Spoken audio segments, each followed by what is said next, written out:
2025 was a really big year for us when it came to projects. We took on a lot bigger projects than we were used to, and we were able to do a lot of smaller projects as well to get us ready for some of these larger ones. The first thing we did is Bradley had taken a class late 2024 on window making from Wood Window Makeover, and he got a sash factory from there and the windows that he had made from that class. And then another one we started in the very beginning of the year was this little book nook. It used to be where our laundry was, but we're trying to turn it into something really fun and usable. We've moved the laundry from there, and so we're looking forward to this really cozy little space to just hang out and read. We now have it to the point where it's actually insulated. We just need to level the floor and then install, so we're getting close. One thing I've been really excited about is my learning how to do windows. So for my first window, we actually made a window door for our free little art gallery. I also decided it was time to give the art gallery itself a facelift, so it got a nice paint touch up and changed to linseed oil paint for that, and it looks so cute. The biggest project by far was our dining room demo. We decided we were going to completely gut renovate our dining room. It had a lot of issues. What you can't really tell from these photos, but is the most important feature, is it actually has a 6-inch drop from corner to corner. You can see places like this, it was really cracked and becoming quite a hazard. The entire room was just kind of going towards that edge. It hasn't moved in a long time, but it really needed to be fixed so that we could use the space better without things being all cattywampus all the time. We had to take out a tiny corner cabinet when we put in stuff, and then also when the electrical went in, when we first moved in, we had to get completely new electrical throughout the house. So there's a lot of holes in the walls, and this one took the brunt of the damage because the walls just really weren't in a good state. The plaster was really in disrepair, much further degraded in this room than any of the others. So that was the first thing to go. Day one, we were able to get all the plaster walls down and take it out pretty efficiently. It was just me and Bradley, so we were doing it all ourselves, and we had to carry it all to the dumpster. Day one, we were so good about keeping it all clean, but it did get a little crazier by day two. And so here you see we're day two. We just dropped a ceiling down, which made a huge mess, and we were trying to clean up parts of that. We have these buckets that we were filling, taking them out, using a wheelbarrow to get all the way to the dumpster, which is out back behind the house, and carrying just the thousands and thousands of pounds of debris that we had to take down. There had been squirrels living in the walls, so there was nuts and all sorts of things that came out. Day three is when we were finally able to start pulling up the floors. We believe the floors were original and our intent had been to save them. However, because of just how far that corner had kind of sunk, it was making it so none of them were very straight. They were going to be very difficult to reuse, and most of them broke in unfortunate ways as we were pulling them up. So we have a lot of smaller pieces, basically like half boards, quarter boards that we'll be able to use in other projects, but unfortunately not for this flooring project.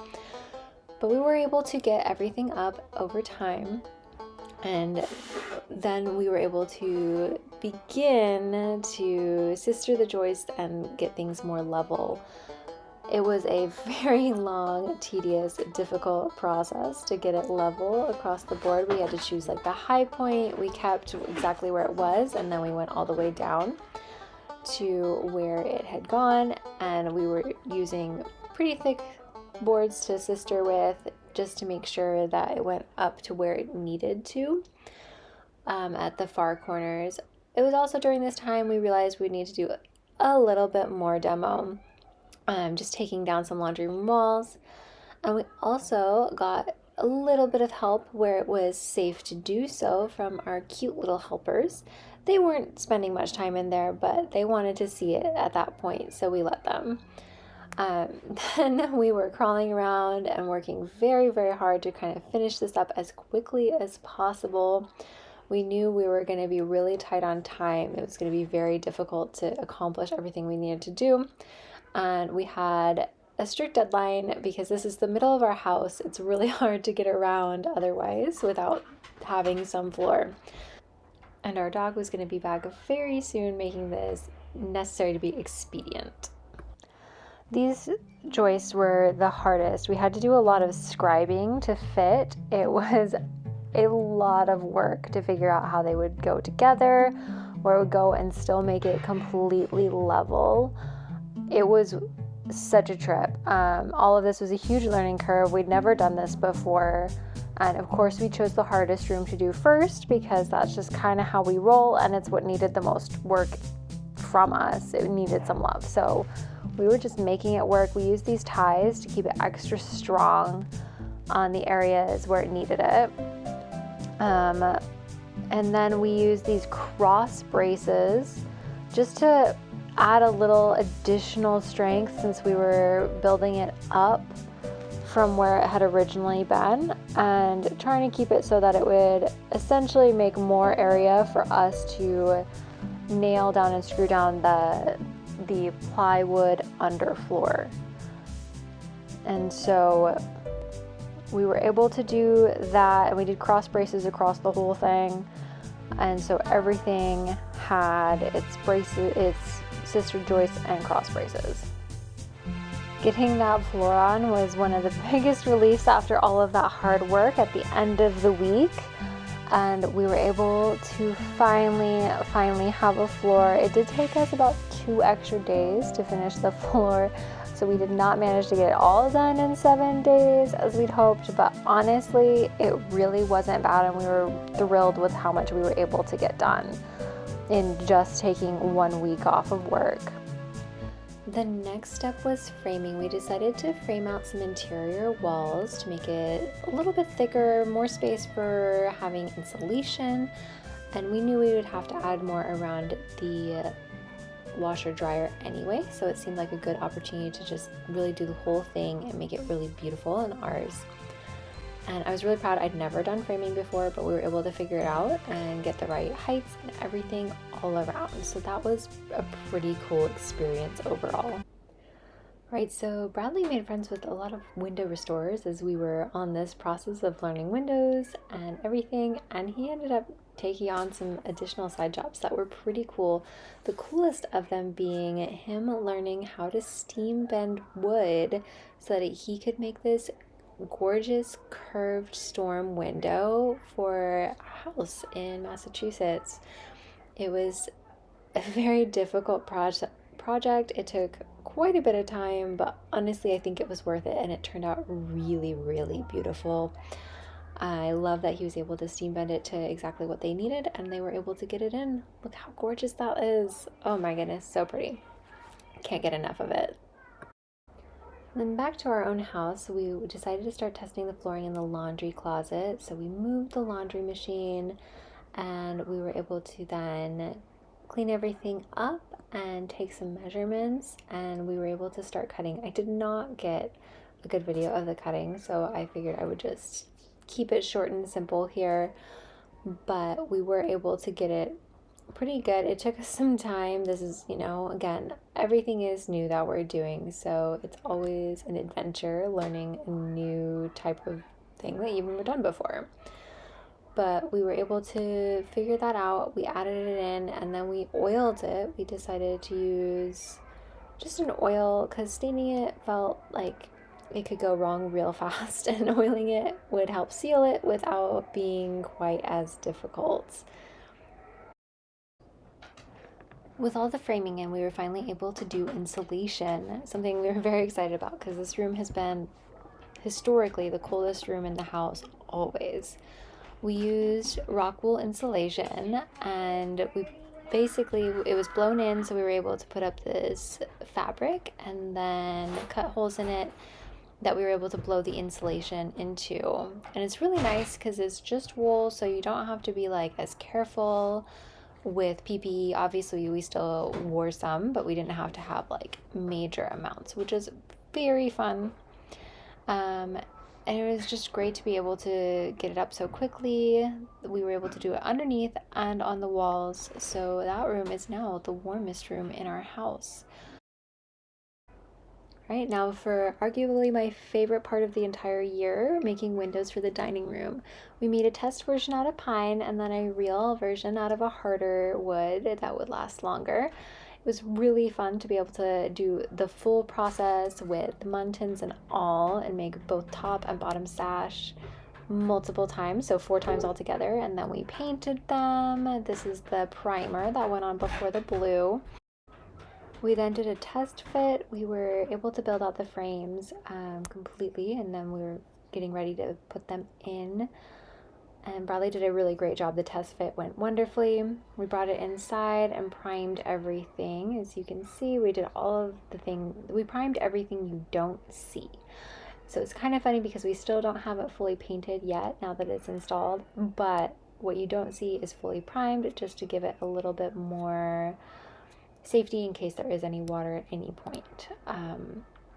We have all the windows inside and we have the glass, and so we were getting ready to glaze it. And I am just going to let the next 2 videos kind of speak for themselves. So enjoy.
Once we finally had everything installed, it was really fun to just be able to look at all of the windows. Each one of them is a little bit different.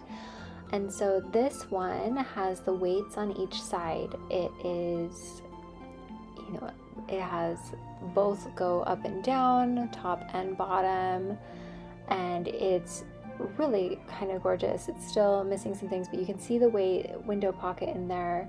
It was just wide enough for the weights to not touch the sides, and they're able to like come out. You can see, and they go up and down as I move the window. They have kind of like this ropes. Those pulleys I was able to get at Brimfield Market.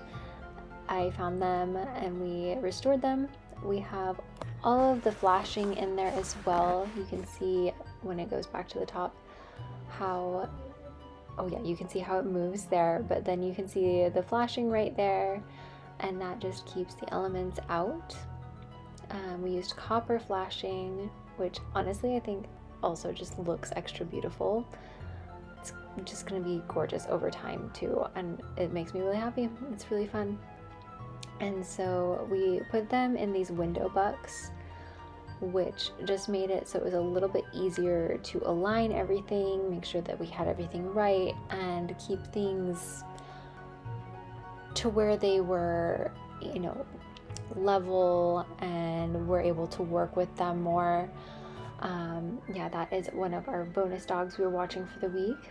But yeah, we also did a little bit of insulation in there just as we prepared for winter. We barely got this done in time for the latest cold snap, and we'll be putting the trim over all of it, which will be really lovely. We still need to do a lot of like trimming it back so that it's level with the wall. It'll be great. This one's a little bit different. It did not have room for window pocket weights across, like anywhere on the sides. So for this one, we decided to do a sash pin, and so you just pull that pin and then you can push it up and it goes into one of those holes and it'll keep it up. We accidentally did the first one before we added the lock mechanism, and we realized that it was not going to be able to go all the way to the top anymore because of that, so we were able to just put it down a touch so that it would work. But we're really excited about that, and we're still missing what makes it stay in place for now. However, we will get that pretty soon as we finish things up. But yeah, this is how it was looking at the end of the year. It's pretty exciting, and we're just really happy it's here. This was such a huge project. I can hardly believe we managed to get it all done to the level it's at. And I know it seems crazy because like other people will finish entire houses in this time, but hey, for working 2 full-time jobs, we did pretty well in my opinion. All right, and so now we get to January projects. We had our electrician come in with our lighting plan. He was able to add our art lighting, and so we are ready to go on that. And this is just me testing that. We've also been doing some lime slaking, which literally looks like witchcraft, and it kind of feels like it too. But we're getting the lime putty ready to be turned into plaster. So we're getting it all ready. It's just lime, quick lime and water. And it bubbles. We wait until it cools off enough because it has like a chemical reaction when water hits it. Anyways, I'll go into more detail on that later. But regardless, we have it aging in the basement. We're trying to make enough that we'll have all the plaster and it will be able to age by the end of spring, and by summer we should have plaster walls ideally. Another thing we've been doing is getting each floorboard one by one prepared. So we have been spending quite a bit of time. It takes about 1 hour per floorboard from start to finish. So we have had them all aging, and then we plane them, and then we cut them to length, and then we make sure that we manage any knots, and then we plane each side and we chamfer the edges, and then we take it inside and we use our antique nails to nail it down after we've made sure that it fits with the floor. So if there's any like high spots or low spots that need to be adjusted, we manage that inside. And then additionally, we've already started finding more windows. So this was our neighbor's windows. They had changed out and we got them. In conclusion, I think we had a really good year. It was a lot of work and a lot to do, And sometimes it feels like it wasn't enough because we still don't have a finished dining room, we still don't have a finished book nook, but we did make huge strides towards it. And where we're at now is actually really exciting, and we're starting to get to the point where we can actually see some of the things that are done now that electrical is in. We're hitting the end of the month of January. I'm really excited to see where this is going. And I can't wait to give you more details and updates as we get further.